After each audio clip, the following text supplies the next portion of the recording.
here we go. This is Kat the Growing Author here at the Magic Library, and this video is basically a sort of branch off of the video that I did earlier this week talking about how storytelling has pretty much shaped our lives and our culture as a species. And the story that I'm talking about today is probably one that you don't know all that well.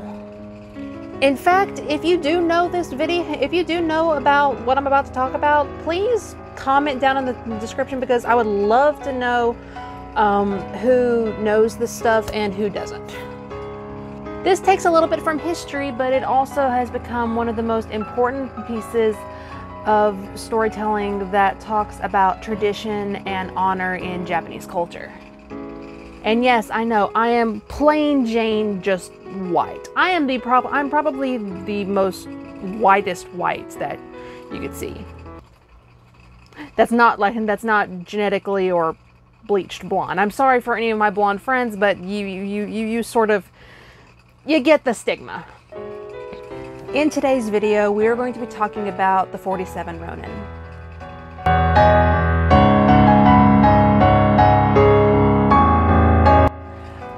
I will be very surprised if anyone actually knows the history of the 47 Ronin, specifically because it's one of those tales that you don't really see a whole lot of unless it is a Hollywood adaptation. For those of you who may know some of what the story is, the 47 Ronin is a movie that is that features Keanu Reeves and also several other sort of famous Japanese and Japanese stars, but that's beside the point. That movie sort of inspired me to look into the history of the 47 Ronin and the impact that it had on the culture there. And that's primarily what I think Hollywood adaptations are supposed to do when it comes from stories and with a historical context. And also, this is one of my most favorite stories to talk about, and also movies to watch, specifically because it's unique. It's very, very unique. Of course, Hollywood took a lot of creative license with it. I had it in my mind, and then it was just phew, out of there. Hollywood took a lot of creative license with this, and they added elements to it to be a little bit more fantastical, and they basically kept to the bare bones of the story, which is what one can do, but at the same time, it is important to know the true story of the 47 Ronin. And that's what I'm going to talk about here today. If you are interested in learning more, I can actually point you to a few videos that are right here on YouTube. Of course, if you just look up history of the 47 Ronin, then you'll probably find a good list of videos and everything. Just make sure to keep them to the ones that have the historical context. The reason I'm doing this video today is because today is December 14th, and every year on December 14th, people actually make the pilgrimage to go to see the graves of the 47 Ronin. And it's very particular to know why they do this. So, without further ado, let's get into the video. Okay, so our specific time period, I don't really know right offhand, but or specific dates, but I do know that right offhand we are talking about ancient feudal Japan. It is a time where it's basically sort of closed itself off from the world, with very few, if any at all, Western traders to come and to trade and to basically spread their goods and knowledge, most of it being Christianity, but I digress. It's a time when the Japanese are very, very conservative of their own traditions and of their customs. One of their most important traditions is the Code of Bushido, which is basically a code of honor among the men and women who basically took up arms. And I would actually like to sort of branch off a little bit and to actually talk about the world of samurai and everything, because there were women samurai too. In fact, if you actually look at a lot of Japanese culture and everything, Japanese culture actually is very poignant, and it was very, very progressive for its time, before Christianity sort of reined them in with all of their constrictions and everything. It was sort of sad.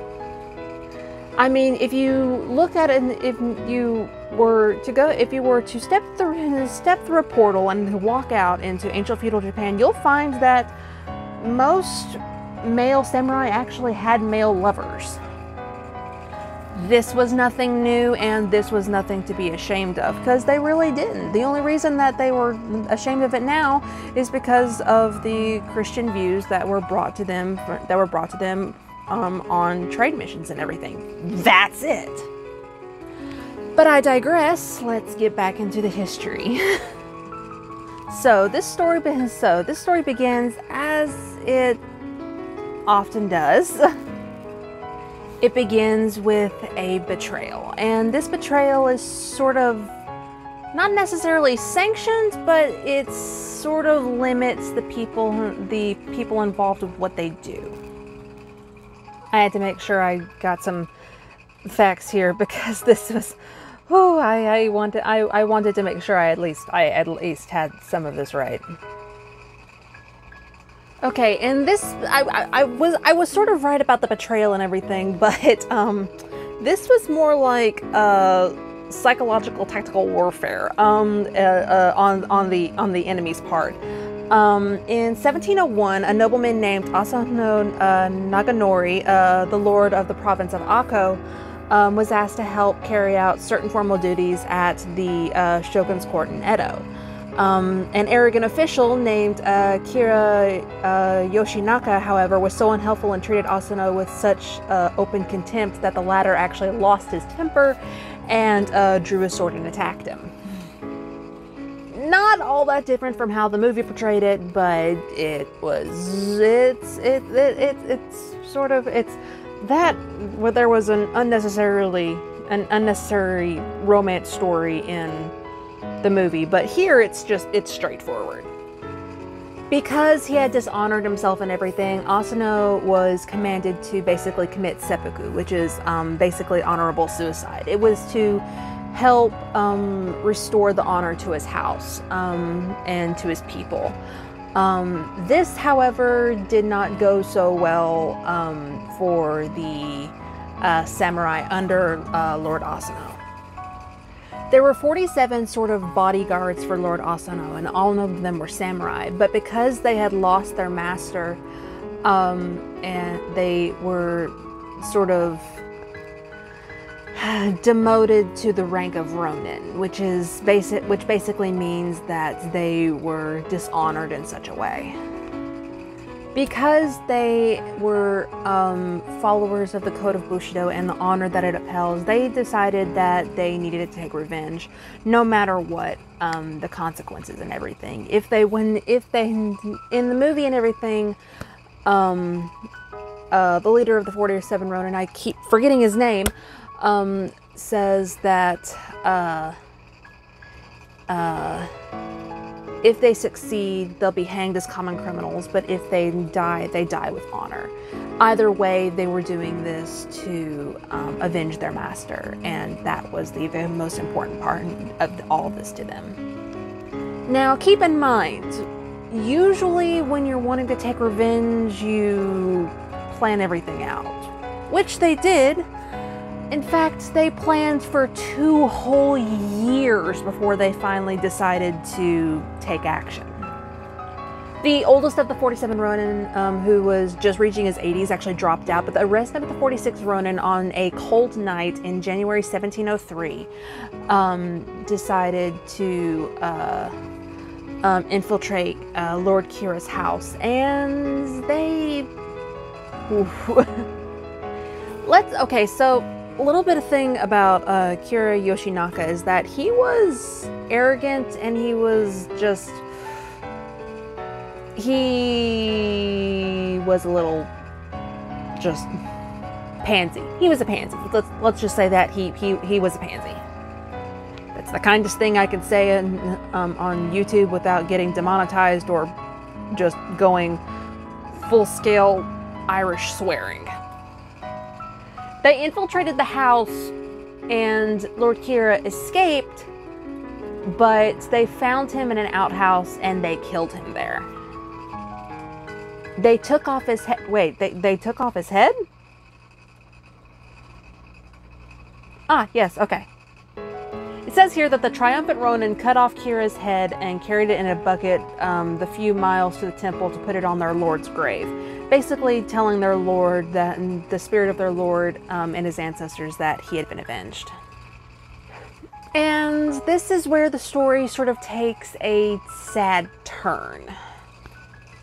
By doing this and everything, by committing this act of vengeance for their master, the 47 Ronin actually completely disregarded the authority of the Tokugawa shogunate, and let's just say that the authorities were in a bind. Besides the authority of the shogunate, they also had the Code of Bushido, which was held in very high regard no matter what your status was in Japan at the time.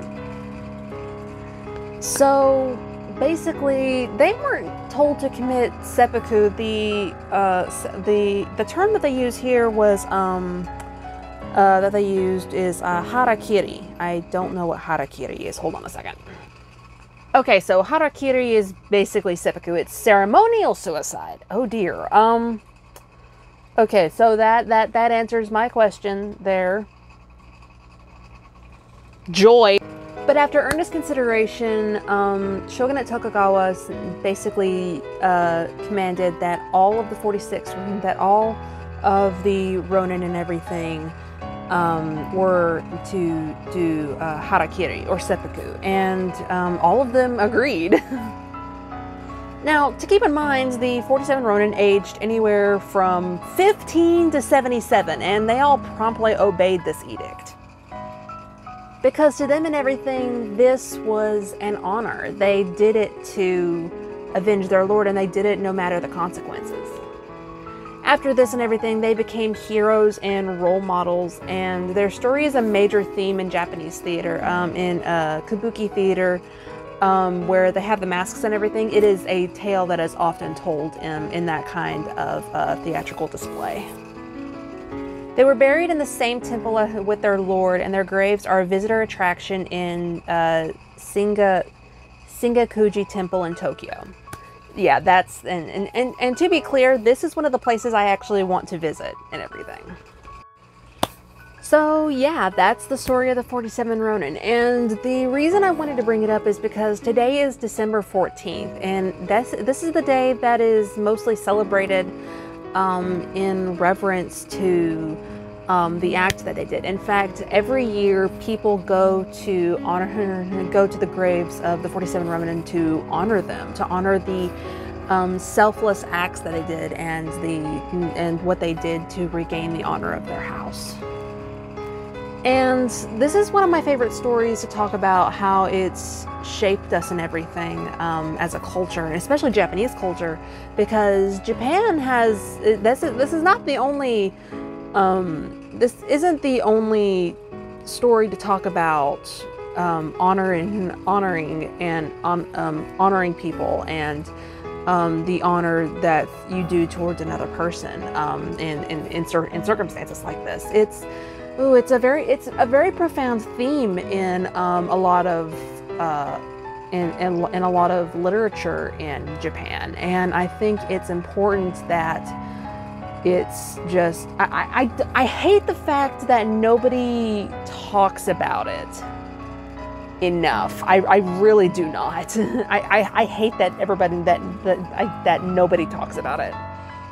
Because this story is phenomenal. I mean, like, can you imagine having to rein in your anger and basically living off of that at the death of someone whom you were close to, and then and then like after those 2 years are up and your plans are complete and everything, you enact on them and you finally succeed. Can you imagine that? And the thing about it is that we as Americans would typically do it for probably of course we would do it for family or for friends and anything, but we do it knowing that, but we do it without thinking about the consequences and everything. We're wanting to just meet the goal. We don't care about the goal and the consequences of that goal. The 47 Ronin knew. They knew what was going to happen, and whether they succeeded or they failed. Either option was death for them, but they wanted to succeed because they wanted it to be publicly known that their master was avenged. And if they died trying, so be it. That's the kind of honor that I wish people had now. And it's, and I'm sort of biased towards Japanese culture and everything, specifically because of this story. I didn't get to light a candle for the 47 Ronin this year. I wanted to get like little small like glass votive candles, get like 47 of them, and just place them all in a thing and then just like light them like you would do like in a Catholic church, and then just let them burn down and everything. But you know, there's always next year. Even if you're not Japanese even if you're not interested in storytelling as a whole or even in history, it's still important that we know this story. To me, this story is just as important as the story of David and Goliath, or any parable of the Bible, or of any parable or any story or any myth that we see about in our history. It's fundamental because these stories shape us. They shape how we think, they shape how we live. They basically shape our moral codes. And I may be your typical white American woman, but still, it's very important that I learn about other cultures, because not only will that help me in my writing, but that will help me understand people who come from a different background, or it's